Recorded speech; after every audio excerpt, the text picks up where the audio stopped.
Hello students, आपका मेरे channel hi fi education में आपका स्वागत है। स्टूडेंट्स, आज की जो मेरी महत्वपूर्ण वीडियो है वो मध्यकालीन भारतीय इतिहास से संबंधित मेरी थर्ड वीडियो है। इससे पहले स्टूडेंट्स मैंने दो वीडियो ऑलरेडी अपलोड कर दी है जो कि मध्यकालीन भारतीय इतिहास से संबंधित है। उसमें स्टूडेंट्स मैंने मुस्लिम आक्रमणकारियों के बारे में बताया कि मतलब कि जो मुस्लिम आक्रमण हुए हैं जो भारत पे, उसके बारे में स्टूडेंट्स मैंने बताया है। और आज की जो वीडियो है स्टूडेंट्स, इसमें हम ना स्टूडेंट्स मेन मोहम्मद गोरी के बारे में ही पढ़ेंगे। मतलब उन्हीं से ही जो रिलेटेड जितने भी क्वेश्चंस बनेंगे उनको हल करेंगे। मतलब कि मेन फोकस आज हमारा मोहम्मद गोरी पे ही रहेगा, क्योंकि उसी से रिलेटेड स्टूडेंट्स ये आज का ये चैप्टर है और ये वीडियो है, तो इस पे ही हमारा मेन फोकस रहेगा। स्टूडेंट्स, मैंने हमेशा ही बताया कि किसी भी चैप्टर को मतलब कि बेहतर रूप से समझने के लिए हम एक मैथ के जरिए से ही एक बेहतर रूप से हम समझ सकते हैं। तो आज का भी जो ये चैप्टर है स्टूडेंट्स, हम एक मैथ के जरिए से ही समझेंगे।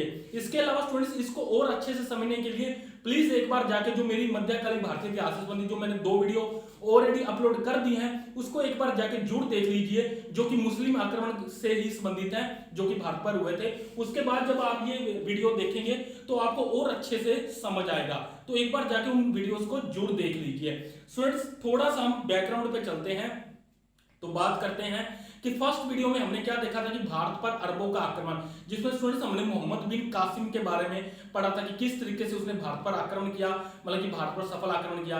उसके बाद स्टूडेंट्स हमने पढ़ा था महमूद गजनवी का, जो भारत पर उसने 17 बार आक्रमण किए, उनके बारे में पढ़ा था। और आज हम पढ़ेंगे कि मोहम्मद गोरी का जो भारत पर आक्रमण हुआ तो उसके बारे में आज हम पढ़ेंगे। तो इसलिए स्टूडेंट्स जो इसके प्रमुख शासक हुए हैं वो कौन थे स्टूडेंट्स? शहाबुद्दीन मोहम्मद गोरी।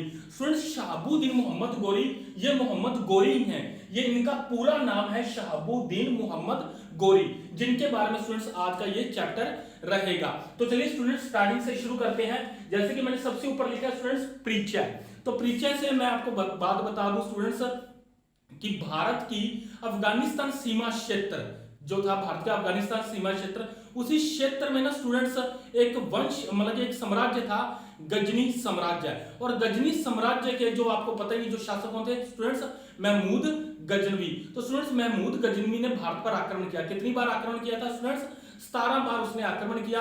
और हर बार वो आक्रमण करता था और धन लूट के मतलब अपने प्रदेश मतलब कि अपने साम्राज्य में वापस लौट जाता था। तो स्टूडेंट्स उसने जितने भी आक्रमण किए ऑलमोस्ट वो सारे के सारे आक्रमण मतलब कि सफल ही रहे हैं। मतलब ज्यादा जितने भी उसने आक्रमण किए थे भारत पर तो वो ज्यादातर पे वो सफल ही रहे, जो कि मैंने आपको पिछली वीडियो में बताया ही था। तो जैसे कि वो धन लूट कर, उसका उद्देश्य क्या होता था कि धन लूट के चला जाना, तो यही उसका उद्देश्य था। लेकिन उसके बाद जो उसके वंशज आए मतलब कि वो स्टूडेंट्स इतने योग्य नहीं थे, इसलिए उसका ना स्टूडेंट्स जो साम्राज्य धीरे धीरे टूटने लगा था। और स्टूडेंट्स जो इसके गजनी साम्राज्य में ना एक जो गौर प्रदेश था, मतलब कि उसके गजनी साम्राज्य में ये गौर प्रदेश था, और उस गौर प्रदेश में एक नए वंश का उदय हुआ। और उस नए वंश के जो संस्थापक कह लीजिए या पहले शासक कह लीजिए वो थे स्टूडेंट्स कुतुबुद्दीन हसन। स्टूडेंट्स कोई वर्ड अगर ना समझ आए तो मेरी आवाज को सुनिएगा। इसके जो मतलब कि वंश के जो मतलब कि संस्थापक थे जो गौर प्रदेश के में हुआ था, एक छोटे सा वंश का उदय हुआ था, उनके संस्थापक कह लीजिए, आप पहले शासक कह लीजिए, कुतुबुद्दीन हसन थे। लेकिन जो स्टूडेंट्स आगे चल करके हम पढ़ेंगे कि जो इसके जो मुख्य शासक थे, जो कि मैंने आपको बताया कि इसके जो मुख्य शासक है वो थे शहाबुद्दीन मोहम्मद गोरी। तो जैसे कि स्टूडेंट जो कुतुबुद्दीन हसन थे जिन्होंने एक जो नए वंश का उदय किया था, जिनके संस्थापक थे, तो इनके स्टूडेंट्स 6 पुत्र थे। और बाद में चल करके ना स्टूडेंट्स उन्हीं 6 पुत्रों में ही साम्राज्य बराबर में बंट जाता है। फिर आ करके जो एक महत्वपूर्ण शासक आते हैं जिनसे ये चैप्टर रिलेटेड है वो आते हैं शहाबुद्दीन मोहम्मद गोरी। तो इनके ही बारे में स्टूडेंट्स ये कहेंगे कि जो कि इन्होंने भारत पर आक्रमण किए, किस तरीके से इनका उद्देश्य क्या था, तो इनके बारे में ही स्टूडेंट्स हम पढ़ेंगे कि किस इनका उद्देश्य क्या था भारत पर आक्रमण करने के लिए और कहां-कहां पर इन्होंने आक्रमण किया। तो इनके बारे में स्टूडेंट्स हम पढ़ेंगे शहाबुद्दीन मोहम्मद गोरी के बारे में। तो चलिए स्टूडेंट्स इनके बारे में हम शुरू करते हैं। तो जैसे कि स्टूडेंट्स यहां पे मैंने सबसे पहले लिखा हुआ है कि इनका उद्देश्य क्या था। शहाबुद्दीन मोहम्मद गोरी, जिनको कि हम मोहम्मद गोरी के नाम से जानते हैं, इनका मुख्य उद्देश्य क्या था? तो इनका स्टूडेंट्स मुख्य उद्देश्य था मुस्लिम राज्य की स्थापना करना। तो स्टूडेंट्स मैं आपको बता दूं कि जैसे कि आपने पिछली वीडियो में देखा था कि गजनी का जो उद्देश्य क्या था, मतलब वो उद्देश्य था कि मतलब वो आता था और धन लूट करके वापस चला जाता था। लेकिन अब ये इसका उद्देश्य ये नहीं था। इसका उद्देश्य क्या था कि भारत में भी मुस्लिम साम्राज्य की, अपने राज्य की स्थापना करना। और इसी उद्देश्य से ना स्टूडेंट्स, इसने जो भारत की सीमा पर जो फर्स्ट आक्रमण किया, जो भारत की सीमा पर जो क्षेत्र है जो कि मुल्तान का क्षेत्र है, तो इसने स्टूडेंट्स भारत की सीमा में जो कि पहला आक्रमण किया वो किया था स्टूडेंट्स इसने मुल्तान पर। एक बात मैं और बता दूं स्टूडेंट्स, मैं आपको बताना भूल गया था, जो कि गौर प्रदेश, गौर प्रदेश, जैसे कि मैंने आपको बताया कि जो मोहम्मद गोरी, जो मोहम्मद गोरी कह रहा हूं, जो इनके संस्थापक थे, जो कुतुबुद्दीन हसन थे, जो कि इनके किस वंश से थे, तो वो वंश था स्टूडेंट्स शंसबनी वंश। तो ये आप याद रख लेना है कि जो इन्होंने स्थापना की थी, और इसी वंश से थे स्टूडेंट्स शहाबुद्दीन मोहम्मद गोरी। तो इनका जो वंश जो मैंने ऊपर लिखा है वो शंसबनी वंश, ये याद रख लेना।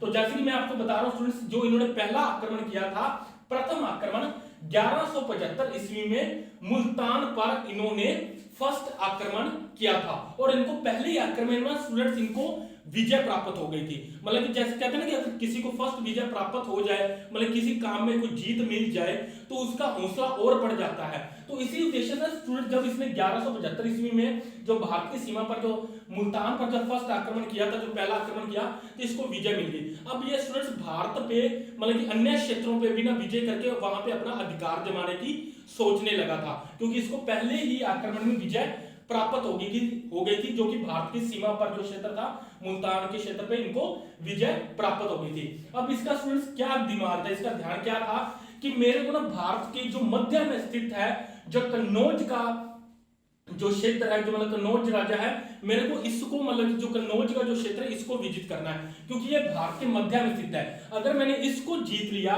तो फिर पूरे भारत पे नियंत्रण रखना आसान हो जाएगा।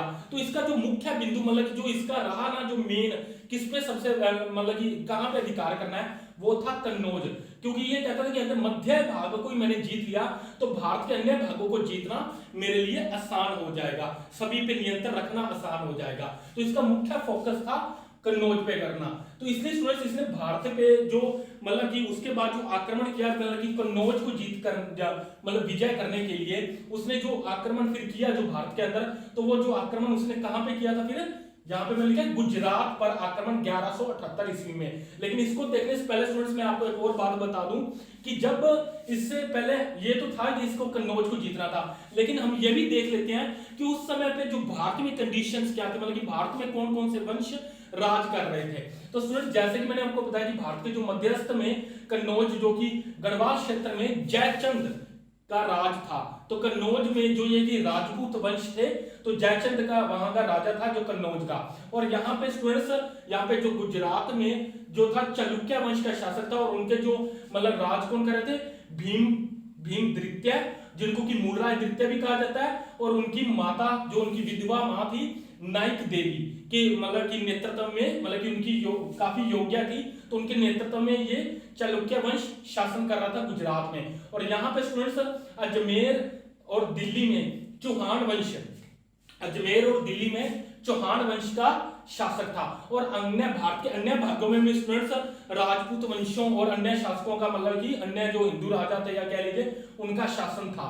तो स्टूडेंट्स मतलब कि वो इतने इंपॉर्टेंट नहीं है, हमारे लिए जो आज के चैप्टर से रिलेटेड जो इंपॉर्टेंट है, मैंने उन्हीं वंशों को यहाँ पे मैंने लिखा है कि जिनका मतलब कि जो मतलब राजा हुए या जिनसे रिलेटेड, तो मैंने उनके बारे में स्टूडेंट्स बताया है। तो चलिए स्टूडेंट्स पढ़ते हैं कि इन्होंने फिर जो यहाँ पे जो भारत के मध्यस्थ भाग पर विजित करने के लिए, तो उन्होंने इसके लिए जो आक्रमण उसके बाद किया था, वो किया था गुजरात पर, जो कि किया था स्टूडेंट्स इन्होंने चालुक्य वंश के मतलब कि खिलाफ। तो चालुक्य वंश के खिलाफ किया था, जिसका कि स्टूडेंट्स उस समय जो राजा थे वो थे भीमद्वितीय, जो कि स्टूडेंट्स अल्पवयस्क थे, और जिनको कि मूलराज द्वितीय भी कहा जाता है।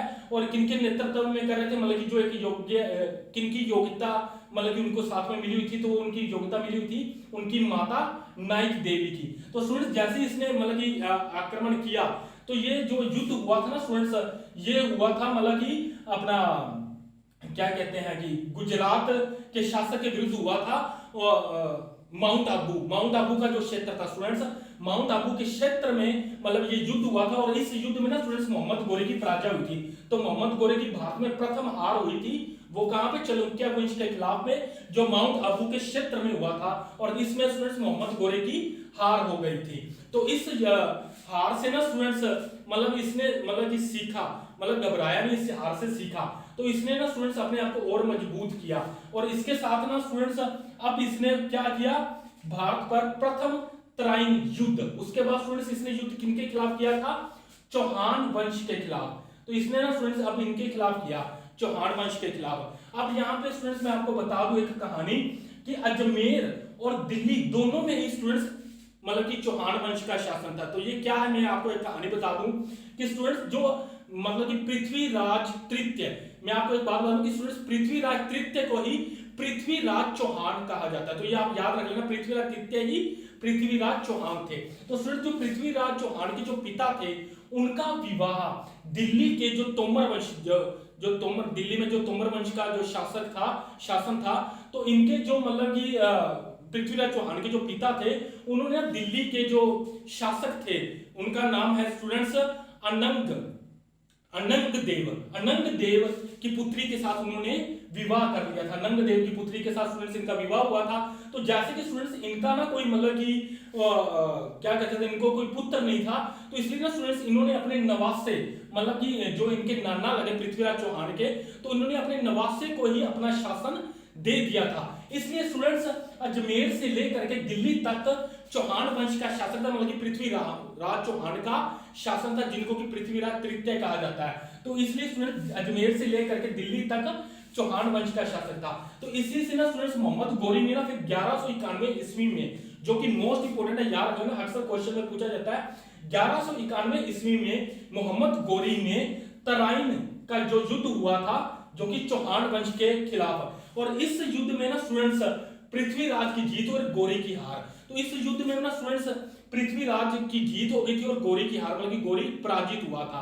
और गोरी भी इसी पहले उसकी पराजित हो गई थी स्टूडेंट्स, यहाँ पे मैंने आपको बताया कि गुजरात के आक्रमण में जो पहली बार उसकी हार हुई थी, उससे भी वो सीखा था। उसके बाद स्टूडेंट्स इसने प्रथम जो तराइन युद्ध किया, जो कि अक्सर क्वेश्चन में पूछ लिया जाता है, इनके बारे में मोस्ट इंपोर्टेंट है।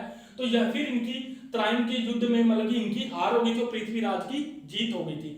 लेकिन इस युद्ध से स्टूडेंट्स मोहम्मद गोरी ने अपने आप को काफी स्ट्रॉन्ग किया। और इसके बाद ना स्टूडेंट्स इसके जो मतलब इसको दो महत्वपूर्ण सेनापति भी प्राप्त मतलब कि मिले थे। वो कौन थे, कुतुबुद्दीन ऐबक और बख्तियार खलजी। इनके बारे में भी स्टूडेंट्स हम नेक्स्ट वीडियोस में पढ़ेंगे, लेकिन आज भी मैं थोड़ा बहुत इनके बारे में बताऊंगा। तो इनको दो सेनापति मिले। इसके अलावा स्टूडेंट्स इसने अपनी सेना को काफी जो मतलब कि सेनापति तो अच्छे प्राप्त हुए, सेना को भी काफी स्ट्रॉन्ग किया, खुद भी काफी मजबूत बना, मतलब तैयारियों में लग गया था अपनी सेना को संगठित करने। और दूसरी ओर स्टूडेंट्स जो थे पृथ्वीराज चौहान, ये बेफिक्र हो गए थे। इन्होंने कहा कि अगर मेरे सेनापति ने मतलब इसको हरा दिया है, अगली बार अगर मतलब मोहम्मद गोरी मतलब अगर फिर आक्रमण करेगा तो हम उसको इजीली हरा देंगे। इसके लिए ना स्टूडेंट इसने अपने मतलब कि सेनापतियों को संगठित करना जरूरी नहीं समझा, अपनी सेना को संगठित करना इतना जरूरी नहीं समझा, खुद मतलब इतना ध्यान देना जरूरी नहीं समझा। इसके अलावा स्टूडेंट्स जो अन्य राजपूत शासक थे, इनके साथ भी ना स्टूडेंट्स मतलब कि राजपूतों के बीच थोड़ी खटपट थी, मतलब अच्छे से बनती नहीं थी अपने राज को लेकर के। यहाँ तक कि स्टूडेंट्स जो कन्नौज के जो राजा हैं, जो कि जयचंद हैं, इनके मतलब कि इन दोनों में तो बिल्कुल भी नहीं बनती थी। उसकी वजह क्या थी स्टूडेंट्स, ये मतलब कि जयचंद था जो कन्नौज का राजा था, वो इसके साथ मतलब कि इसकी अच्छा नहीं मतलब कि इनके साथ ना मतलब जेलसी रखता था, जेलसी रहती थी। क्यों रहती थी उसकी भी कई वजह थी, लेकिन स्टूडेंट्स एक जो महत्वपूर्ण वजह ये भी थी, एक मैं बता दूं कि जो जयचंद की जो पुत्री थी संयोगिता, कहा जाता है स्टूडेंट्स कि जो पृथ्वीराज चौहान और संयोगिता ने ना एक दूसरे की फोटो देख के मतलब एक दूसरे को प्यार हो गया था और एक दूसरे से काफी प्यार करने लगे थे। जैसे कि जयचंद की इसके साथ बनती नहीं थी, तो उसने ना स्टूडेंट्स जयचंद ने ना पृथ्वीराज चौहान को ना अपनी पुत्री के जो स्वयंवर रखा था उसकी शादी के लिए, तो इसमें ना स्टूडेंट्स पृथ्वीराज चौहान को नहीं बुलाया था। और पृथ्वीराज चौहान ना स्टूडेंट्स भेष बदल के वहां पे आया था और उसने ना स्टूडेंट्स मतलब की संयोगिता को उठा करके मतलब की वहां से ले गया था और उसने उसके साथ प्रेम विवाह कर लिया था। और इस वजह से ना स्टूडेंट्स ये काफी गुस्से था इसके साथ और इसने ना स्टूडेंट्स इसकी कोई मदद नहीं की। तो इसलिए स्टूडेंट्स इसको भी अन्य शासकों की मतलब जो राजपूत वंशों की कोई हेल्प इसको मदद मिली नहीं, जो कि इसकी एक ये भी कमजोरी की एक वजह रहेगी। ना सेनापति को संगठित किया, ना सेना को संगठित किया।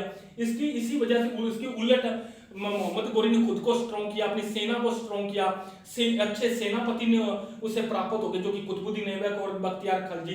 तो इन सब से ना स्टूडेंट्स इसने दोबारा द्वितीय तराइन युद्ध, जो कि मतलब कि तराइन के क्षेत्र में इसने दोबारा मतलब कि चौहान वंश के खिलाफ युद्ध किया और अब इसको स्टूडेंट्स जीत प्राप्त हो गई। इसमें स्टूडेंट्स गोरी की जीत हुई और पृथ्वीराज की हार। इसके बारे में स्टूडेंट्स एक कहानी है, वो भी मैं आपको बता दूं कि इसमें ना स्टूडेंट्स जब पृथ्वीराज की हार हुई थी तो उसको ना स्टूडेंट्स अजमेर में कहा जाता है कि उसको बंदी बना लिया गया था। और बंदी कहा जाता है कि स्टूडेंट्स की जो पृथ्वीराज था वो उनके लिए कूटनीति कर रहा था, कुछ षड्यंत्र करने अभी मतलब कि सोच रहा था मतलब उनके खिलाफ, गोरी के खिलाफ। तो इसलिए स्टूडेंट्स गोरी ने उसको फिर मरवा दिया था।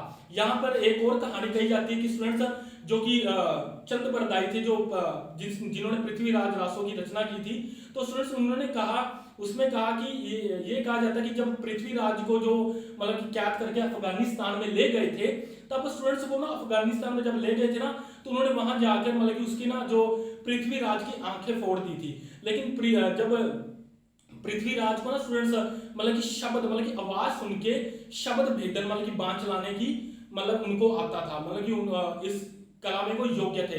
जैसे कि स्टूडेंट्स जो दशरथ थे, जो श्री राम जी के पिता थे, उनको भी शब्द भेदन मतलब की आवाज सुन के वो तीर चला सकते थे, तो इनको भी पता था।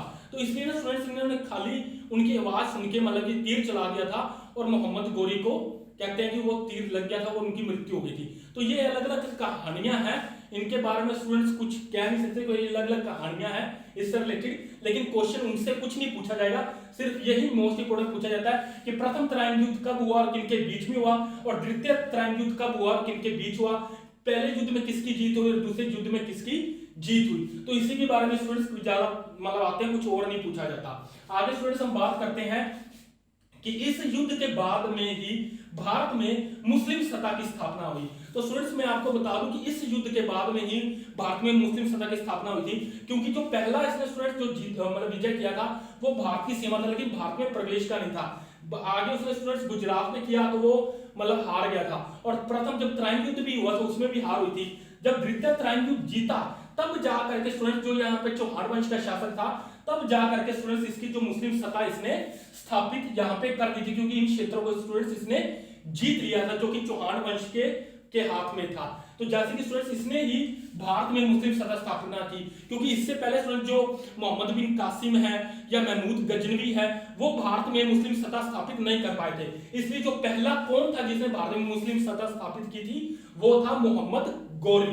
तो इसलिए इस युद्ध के बाद में ही भारत में मुस्लिम सत्ता की स्थापना हुई, और इसलिए इस युद्ध को स्टूडेंट्स काफी इंपॉर्टेंट भी माना जाता है जो द्वितीय तराइन युद्ध था, क्योंकि इसके बाद ही भारत में मुस्लिम सत्ता की स्थापना हुई थी। और गोरी को भारत में मुस्लिम सत्ता का संस्थापक माना जाता है, क्योंकि सबसे पहले इसी ने ही मतलब कि यहाँ पे स्थापना की थी, क्योंकि इससे पहले जो मोहम्मद बिन कासिम या अपना क्या सकते हैं महमूद गजनवी, वो उन्होंने कोई यहाँ पे स्थापना नहीं की थी, इसलिए इसका भारत में पहला संस्थापक माना जाता है। तो ये स्टूडेंट्स आपको मेरे आई होप आपको अच्छे तरीके से पता चल गया होगा।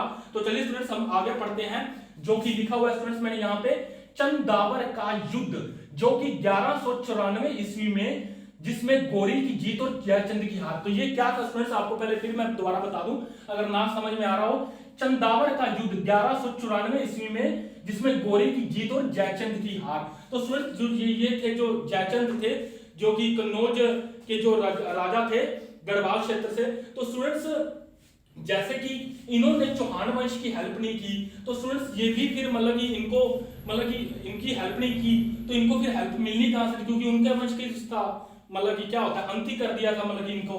तो स्टूडेंट्स जो कि फिर उसके बाद जो ये था मतलब कि कन्नौज जयचंद था, ये भी अकेला ही था, क्योंकि इसको भी कोई हेल्प मिली नहीं थी। और मैंने एक बात भी बताई भी है कि राजपूत वंशों में भी थोड़ी बहुत खटपट चल रही थी। तो जैसे कि स्टूडेंट्स गोरी ने इतने बड़े, जब गोरी को भी पता था कि मैंने इतने बड़े वंश को अगर हरा दिया है, उस पर अधिकार कर लिया है, तो कन्नौज पे तो करना मतलब कि जयचंद को हराना तो मेरे लिए आसान ही था।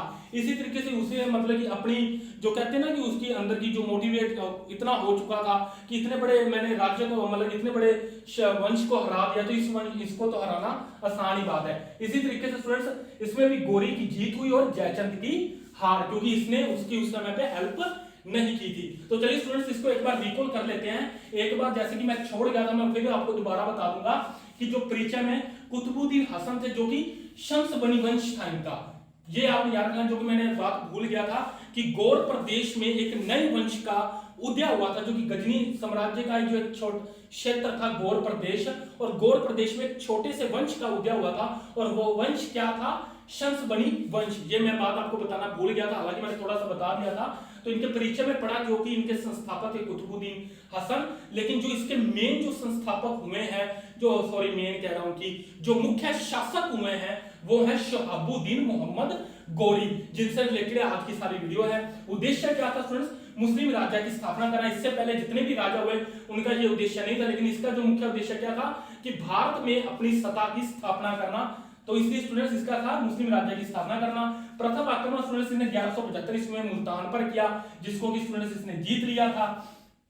गुजरात पर आक्रमण स्टूडेंट्स 1178 ईस्वी में किया, जो कि मोहम्मद गौरी की इसमें प्रथम हार हुई थी, क्योंकि इसमें स्टूडेंट्स जो उनकी माता और जो भीमद्वितीय थे जो उनका साथ दे रही थी, वो क्योंकि भीमद्वितीय अल्पवयस्क थे, तो इसलिए उनकी जो माता थी जो काफी योग्य थी, उन्होंने उनका साथ दिया और गौरी की पराजय दी। प्रथम त्राइन युद्ध में पृथ्वीराज चौहान की जीत हुई और गौरी की हार हुई। उसके बाद उसने अपने आप को स्ट्रॉन्ग किया, अच्छे सेनापतियों के साथ उसने द्वितीय खुद मतलब 1 साल बाद तैयार होकर के आया और उसने द्वितीय त्राइन युद्ध किया 1192, मतलब 1 साल बाद उसने फिर उस पर आक्रमण किया चौहान वंश पे। इसमें स्टूडेंट्स गौरी की विजय हुई और पृथ्वीराज की हार, और इसी हार के बाद में ही भारत में मुस्लिम सत्ता की स्थापना हो गई थी, जो कि मैंने यहाँ पे लिखा है। और जो सबसे पहले जो संस्थापक बना था वो मोहम्मद गौरी बना भारत में मुस्लिम सत्ता को की स्थापना करने में। इसलिए संस्थापक कौन था? मोहम्मद गौरी। आगे हमने पढ़ा चंदावर के युद्ध में भी जो इसमें जयचंद की हार हुई, जो कि 1194 ईस्वी में हुआ था। तो चलिए स्टूडेंट्स इसको आगे देखते हैं। कन्नौज विजय के बाद गौरी ने सिक्कों पर देवी लक्ष्मी की आकृति बनी हुई थी तथा दूसरी ओर अरबी में कलमा लिखा था। तो स्टूडेंट्स जब कन्नौज को उसने जीता था, जो कि उसका मेन लक्ष्य था, जो कि भारत में मध्य में था, अब इसको पता था कि अब मैं पूरे भारत पर अपना थोड़ा सा नियंत्रण रख सकता हूं, अपनी नजर रख सकता हूं, क्योंकि ये मैंने भारत के एक मध्य भाग को जीत लिया है। तो इसलिए स्टूडेंट्स इसकी विजय जो उसका मेन मुख्य मतलब कि लक्ष्य था, तो उसको उसने जब पूरा कर लिया था, तब उसने स्टूडेंट्स कन्नौज विजय जो उसका उस विजय से वो इतना खुश हुआ, उसने ना जो एक सिक्का जारी किया, और उस सिक्के में ना स्टूडेंट्स एक साइड पे देवी लक्ष्मी की आकृति बनी हुई थी और दूसरी ओर स्टूडेंट्स अरबी में कलमा लिखा हुआ था। तो जो जिसमें वो मानते थे, जो कलमा पढ़ते थे, जो मुस्लिम लोग पढ़ते हैं, तो एक साइड पे देवी लक्ष्मी की और दूसरी साइड पे कलमा, क्योंकि इसमें भारतीय शासन करने लगा था, तो इसलिए स्टूडेंट्स उसने उसी हिसाब से मतलब एक सिक्का भी जारी किया। तो आगे स्टूडेंट्स हम पढ़ते हैं, गौरी अंतिम बार भारत 1205 ईस्वी में आया और 1206 ईस्वी में वापस गौर लौटने के क्रम में उसकी हत्या। तो पहले हम इसको थोड़ा सा स्टूडेंट्स याद रखते हैं। गौरी अंतिम बार मतलब कि भारत में 1205 ईस्वी में आया। तो स्टूडेंट्स मैं आपको एक बात बता दूं, ये क्या था? गौरी यहां से क्या करता था कि जब किसी क्षेत्र को जीत लिया, तो वो ना अपने स्टूडेंट्स अपने सेनापति को वहां पे शासन करने के लिए छोड़ के चला जाता था, और वापस वो स्टूडेंट्स यहाँ पे गौर प्रदेश में चला जाता था। तो स्टूडेंट्स जब गौर प्रदेश में ये वापस गया, तो वहां चल के ना स्टूडेंट्स गजनी प्रदेश में मतलब कि गजनी के क्षेत्र में वहां पे स्टूडेंट्स इसका युद्ध हुआ, और वहां पे जा करके ना स्टूडेंट्स इसकी पराजय हुई थी, मतलब जो युद्ध हुआ था उसमें इसकी स्टूडेंट्स पराजय हुई, और वो स्टूडेंट्स को फिर 1206 ईस्वी में फिर वापस लौटा, मतलब कि क्योंकि वो छोड़ के चला जाता था यहाँ पे अपने सेनापति को शासन करने के लिए, और वापस गौर प्रदेश चला जाता था, और गौर प्रदेश में गजनी में मतलब कि वहां पे जाके इसका युद्ध हुआ और वहां से इसकी पराजय हुई, और 1 साल बाद फिर स्टूडेंट्स ये भारत वापस लौटा। और जब ये वापस लौटा तो रास्ते में स्टूडेंट्स भारत की सीमा पे ना एक खोखर जनजाति कुछ जाटों की होती है, खोखर जनजाति के साथ इसका युद्ध हुआ, और इसने ना स्टूडेंट्स उनको पराजित करके भारत में दोबारा से प्रवेश कर गया। लेकिन स्टूडेंट जब ये भारत में जब ये वापस आया था 1205 में आया था गौरी अंतिम बार, तो ये मैं थोड़ी सी गलती रहेगी, गौरी अंतिम बार 1205 में आया था, मतलब ये जीतता था वापस चला जाता था और फिर ये वापस आ जाता था। तो अंतिम बार जब ये आया था ये 1205 ईस्वी में आया था, मेरे से गलती लग गई, ये वापस जाता था। और जब ये गजनी प्रदेश से जब ये हार करके जब ये वापस आया, मैंने 1 साल का कह दिया, गलती लग गई, सन देख रहा था स्टूडेंट, सॉरी। तो जब ये वापस आया तो ये 1205 में तो इसकी जो जनजाति मैंने आपको बताया खोखर जनजाति ने इसका रास्ता रोका, तो इसने उनको मतलब कि पराजित करके ये भारत में प्रवेश कर गया। लेकिन जब ये स्टूडेंट्स 1206 ईस्वी में वापस गौर लौटने के क्रम में, मतलब कि जैसे कि मैंने आपको बताया कि वापस लौट जाता है, वापस गौर मतलब कि लौटने के क्रम में जब ये जा रहा था तो अभी वो खक्कर जनजाति ने फिर इसका रास्ता रोक लिया, क्योंकि वो इसके इंतजार में खड़े थे कि इसको हम मार डालेंगे, तो इसके इंतजार में खड़े थे और इसी कारण स्टूडेंट्स इसकी हत्या 15 मार्च 1206 को हो गई थी। तो इसकी हत्या स्टूडेंट्स 15 मार्च 1206 ईस्वी को उसी जनजाति के हाथों इनकी हत्या हो गई थी। तो ये तो था स्टूडेंट्स मोहम्मद गोरी के बारे में। तो एक अगर आपको फिर स्टूडेंट्स कंफ्यूजन लगी तो मैं आपको बता दूं कि ये जो क्षेत्र जीतता था वापस गौर प्रदेश जाता था। गौर प्रदेश में जब ये गया स्टूडेंट्स, यहाँ के गजनी के क्षेत्र में इसकी मतलब की लड़ाई हुई और फिर वे वापस उनसे ये पराजित हो गया था। तो वे वापस जब ये आया तो यहाँ रास्ते में खोखर जनजाति ने इसका जो रास्ता रोका, लेकिन इसने उनको मतलब कि पराजित किया और प्रवेश कर गया। प्रवेश करने के बाद जब ये वापस फिर ये 1206 ईस्वी में 1205 ईस्वी में आया था वह वापस, और 1206 ईस्वी में जब ये फिर वापस लौट रहा था तो वही जनजाति इसका मतलब कि रास्ता रोक के बैठी थी और इन्होंने मतलब कि उसकी हत्या कर दी। अब की बार उसके इंतजार में ही बैठी थी कि तू वापस आ और मैं हम तुमको मार डालेंगे। तो 15 मार्च 1206 ईस्वी में इनकी हत्या हुई थी। तो एक बार स्टूडेंट्स मैंने ये तो आपको बता दिया था, अगर फिर इसको थोड़ा सा रिकॉल करना तो मैं थोड़ा सा बता देता हूं कि कन्नौज विजय के बाद गोरी ने जो मतलब उसको इतनी खुशी हुई तो उसने एक सिक्का जारी किए जिसमें कि स्टूडेंट्स देवी लक्ष्मी की आकृति बनी हुई थी और दूसरी साइड पे अरबी में कलमा लिखा हुआ था। गोरी अंतिम 1205 ईस्वी में आया और 1206 ईस्वी में जब वो वापस लौटने के लिए जा रहा था तो उसी जनजाति ने उनकी हत्या कर दी और उसकी हत्या 15 मार्च 1206 को हो गई थी। अब स्टूडेंट्स हम पढ़ते हैं जो इनके जो मुख्य सेनापति थे जिनसे रिलेटेड स्टूडेंट्स आगे हम पढ़ेंगे भी वीडियो में, तो इनके बारे में थोड़ा सा मैं यहीं पे बता दूं कि जो इनके मुख्य सेनापति थे स्टूडेंट जो कुतुबुद्दीन ऐबक थे, जो यहीं की जो सीमा थी ना स्टूडेंट्स, जो ये वाली सीमा थी, तो यहाँ पे स्टूडेंट्स वो राज करते थे। तो यहीं पे ना स्टूडेंट्स जो इनकी जब मृत्यु हो गई थी स्टूडेंट्स उसने दास वंश की स्थापना की थी और ये स्टूडेंट्स ये लाहौर के में शासन करते थे, मतलब कि जो पाकिस्तान का जो क्षेत्र है लाहौर है वहीं से ये शासन करते हैं।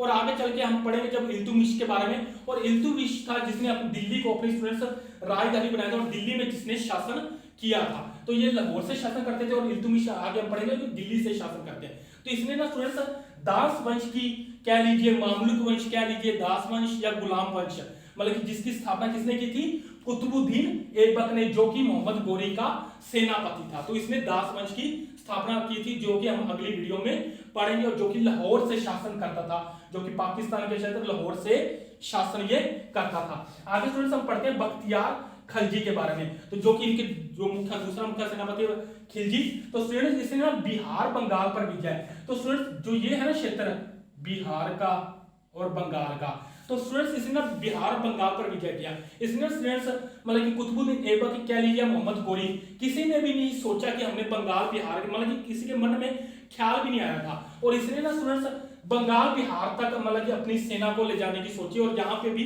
मोहम्मद गोरी का शासन स्थापित करने की सोची। तो इसने स्टूडेंट्स बंगाल बिहार पर ये गया, मतलब विजय करने के लिए गया।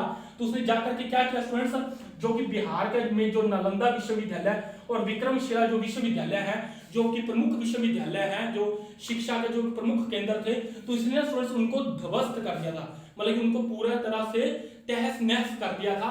जो कि बिहार के जो कि मुख्य जो विश्वविद्यालय थे, नालंदा विश्वविद्यालय और विक्रमशिला विश्वविद्यालय, बिहार को जीत करके वहां के जो विश्वविद्यालय थे उनको पूरी तरह से ध्वस्त कर दिया था, पूरी तरह से उनका मतलब कि खत्म कर दिया था। तो उसके बाद स्टूडेंट्स जब ये बंगाल की तरफ बढ़े तो बंगाल में ना स्टूडेंट्स उस समय पे सेन वंश का शासन था। मैं यहाँ पे लिख देता हूं स्टूडेंट्स आपको, सेन वंश।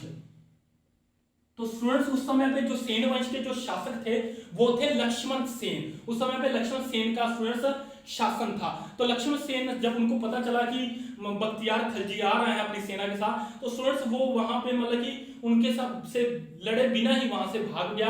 तो जब वो बंगाल पर पहुंचे तो लक्ष्मण सेन उनको मिला ही नहीं। तो इसलिए स्टूडेंट्स उस समय पे सेन वंश का भी यहाँ से मतलब कि जो अंतिम शासक थे लक्ष्मण सेन, तो वो यहाँ से हट गए। तो उस पर भी स्टूडेंट्स किसका अधिकार हो गया, बख्तियार खिलजी ने बंगाल पर उस समय पे विजय कर लिया और बंगाल और बिहार को मोहम्मद गोरी की जो कि मतलब कि साम्राज्य में मिला दिया था। जो कि भारत के जो साम्राज्य था उसमें इन्होंने इन बंगाल और बिहार को भी ऐड कर दिया था। तो स्टूडेंट्स ये तो था जिनके बारे में हमने पढ़ा। इसके बाद स्टूडेंट्स हम आगे की जो वीडियो आएगी उसमें हम पढ़ेंगे स्टूडेंट्स जो अन्य जो राजपूत वंश जो उन्होंने भारत में जो अन्य क्षेत्रों में जो राज कर रहे थे उनके बारे में पढ़ेंगे।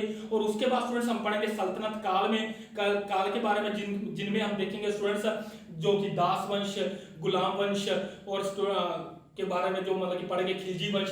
तो उसके बारे में स्टूडेंट्स हम आगे की वीडियोस में पढ़ेंगे। और उसके बाद मैंने आपको बता दिया कि राजपूत वंशों के बारे में पढ़ेंगे। तो चलिए स्टूडेंट्स इसको आप एक बार स्क्रीनशॉट ले लीजिए।